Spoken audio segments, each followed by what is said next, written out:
అతని మానసిక శ్రమకు గురి చేసి అతని మరణానికి కారణమయ్యాడు. అలాగే ఈ జడ్జి రామకృష్ణ గారు ఆయన మీద ఎన్నో అభియోగాలు మోపి కేసులు పెట్టి మరి ఆయన్ని మానసికంగా చూపబెట్టాడు. అలాగే ఈ యొక్క ప్రభుత్వం యొక్క విధానాన్ని ప్రశ్నిస్తే పేద ఎస్సీలకి శరణకుండలు చేయించాడు.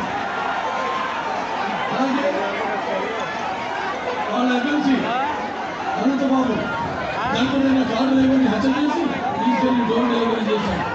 అలాగే ఈ యొక్క రాజధాని గురించి ఎవరన్నా ఉచ్చరిస్తే నాయకులు వాళ్ళ మీద ఎస్సీ కేసులు పెట్టడం ఇలాంటి చాలా చేశాడు.